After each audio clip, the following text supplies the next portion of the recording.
Hey guys, so welcome back to Don't Nix the Book. This week, I'm going to be talking about the one and only Hunger Games series. So, about 2 days ago, I finished reading of Ballad of Songbirds and Snakes. But first, let's go over the original series. Book 1, everyone remembers Hunger Games as being like the start of dystopian books. And not Twilight bad, but you go to, it's a love triangle taking over a book. Book 1 has none of that. I don't think people remember this. The movies, it's a lot worse. But you don't really get the love triangle until, like, book 2, book 3. And even then, it's more Katniss going, I don't want men, but I can't live without my 2 dudes. And they both love me. It's complicated, and honestly, if I had to, like, peg any random character to be ace, it would be Katniss. She has no interest in anyone and is really confused at why, in the second book, why Joanna randomly strips naked in the elevator. So it's just this thing of Katniss gets such a bad reputation. And she doesn't deserve it. Hot take, tell me in the comments whether you agree with me or not. I think that Jennifer Lawrence did a really, really good job, but because the book is in Katniss's head, you can see why she acts so broody, because she's not that on the inside. That's just what she shows on the outside, and that's really hard to do in film. Unless you've got, voiceover, this is what's going inside my head. Which they didn't do, and I think that's perfectly reasonable. What I do think the films did well was the costuming. The costuming. The costuming in the books is done really, really well, the description, but actually seeing it, on point. Anyway, I'll talk more about the films later. The original trilogy I really, really liked. I believe I rated the initial Hunger Games a 10 out of 10 because it's survived really well. It was one of the first books in its genre, and it was really big. It inspired a lot of things like Divergent. That's the first one that comes to mind, and the entire sub-series of castes or districts or whatever the thing houses, yada yada yada.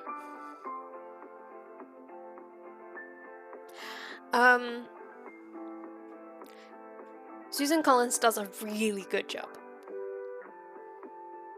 I love her writing style. I love that she's not flowery in the descriptions, considering it's in Katniss's head, because she's not flowery. In fact, the entire series reads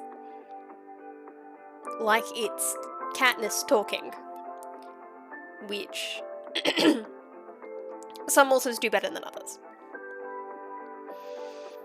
Okay. And now we dedicate time to Ballad of Songbirds and Snakes. I didn't hate this book, alright? Prefacing all of this with I didn't hate this book. But it's not a Hunger Games book. The amount of stuff that... what's her face?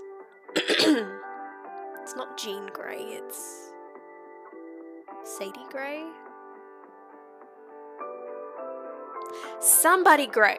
You know what? She was so unimportant, my mind forgot her name.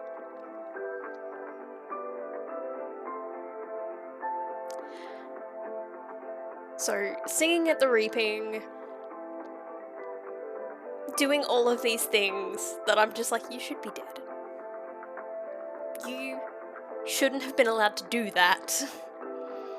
You should be very dead, especially Especially because this book is set 10 years after the First Revolution, where the capital won and yada yada yada. Everybody knows the story. So let me just set this scene. You are introduced to this character when her name is called out at the reaping. She attacks another girl who's in their little sectioned pen thing with a freaking snake. Walks up to the stage, gets backhanded by the mayor. That is the only bit of this entire thing that I can see happening in this universe that has been created. And that is backhanding a child. But then the mayor is dragged off stage and she runs to the microphone and does this like 5-minute long performance. You can see how that just wouldn't happen. I'm aware that it's written by Susan Collins several, God, I feel old, like a decade after the fact. Oh boy. Showing my age here. A decade after the fact. But we still understand the world. We still understand the characters and what's going on here. You can't convince me that a post-war capital who is killing children for sport would allow a District 12 16-year-old to jump up on stage and perform a song basically telling a boy to go get fucked for like 5 minutes. It's just not plausible.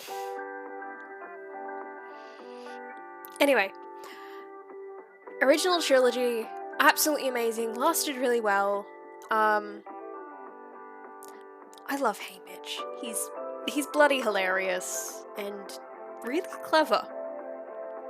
And I think there aren't enough characters that have such a big flaw as part of their personality actually have a personality outside of that.